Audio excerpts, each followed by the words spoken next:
First of all, make sure that you're at ideal body weight, because we know that people who have excessive weight are going to put more stress and strain on their weight-bearing joints, so their knees, their hips, the joints of their feet. In terms of diet for arthritis, there isn't really an arthritis diet. Some people say that their arthritis is much worse when they take tomatoes, or they take this, or they take that. Okay, well, avoid those things. But the most important thing is to have a well-balanced diet, to have fish, a reasonable amount of fish in the diet, because things like fish oils can be useful. And then if you've got specific forms of arthritis like gout, then you're very careful about taking the foods that might have uric acid in them. If you've got pain that's really in any one of your joints which is not settling, I mean, everybody gets aches and pains to some extent, but if there's something that's concerning you, that you're worried about, if you've got swelling in the joint, go and see your doctor.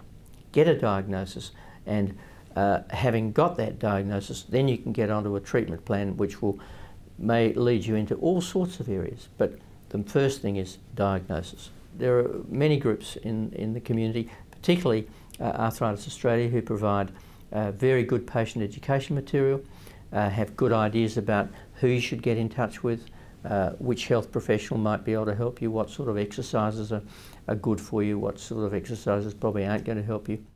Having got your diagnosis, one of the really important changes, I think, that's occurred in healthcare is that for any chronic disease, but particularly arthritis, it's team management. So it's not just going to be the general practitioner. You'll be seeing a physiotherapist, an occupational therapist, possibly a psychologist, an arthritis educator, possibly a specialist, orthopaedic surgeon, rheumatologist. But you need to have somebody, and it's often the GP who's sort of coordinating this. And the most important person, of course, in the team is actually the patient, you. So you've got to feel part of that team as well. Exercise is good, but make it simple, make it something that you enjoy, because otherwise you won't stay on that program. It is very important, as I say, to reduce weight. Walking is a very good exercise.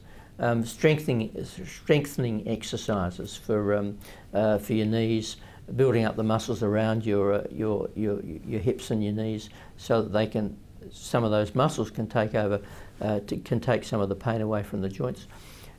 Stiffness of the hands is something that's very, very common as we get older, and just making simple range of motion exercises, making a fist and moving them in and out like that, moving your elbow, and sometimes pushing it against your own hand, so that you can actually increase the strength of your muscles. Because if you build up muscles around the joints, then those muscles will help to protect the joint to a certain extent. Sometimes for sore hands, I used to suggest getting a pair of rubber gloves, which are 1 or 2 sizes too big for you.